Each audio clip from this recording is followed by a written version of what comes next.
We did not plan to rebuild the existing wall, and as a result, we're now behind schedule.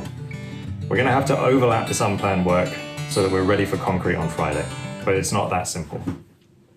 I can't get back in the digger while we've got props holding up the RSJ at the back of the building, so the focus initially has to be to rebuild the old wall, and quickly.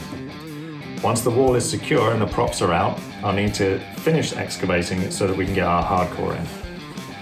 After that, we'll need to start building the new wall along with engineering bricks in at the base of each entrance so that we have the building perimeter covered.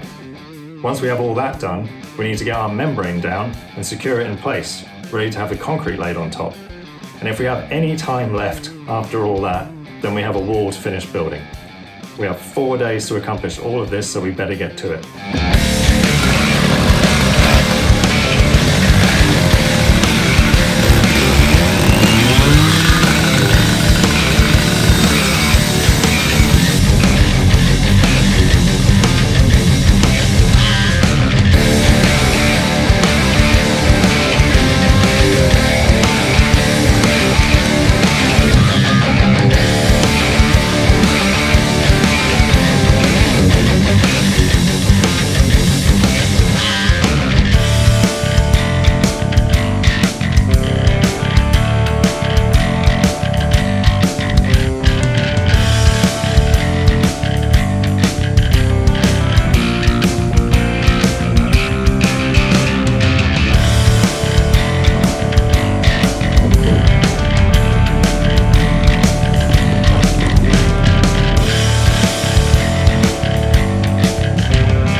Working quickly and efficiently, we have clawed back the lost time and we're back on track again.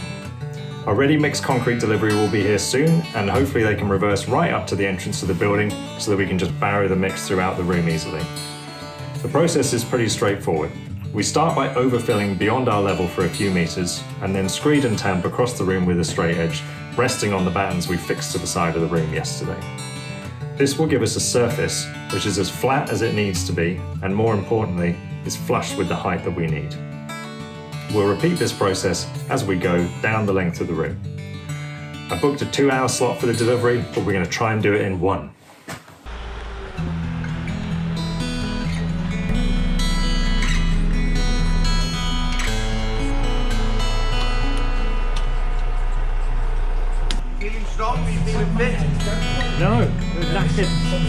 be alright. Wouldn't be a few more on the barrel, really good. There's 3 barrels between one of the cube, and 30 barrels for each cube, and 30, 60, 90, 120 barrels. Just to make it daunting for you. We'll be fine. We'll be fine.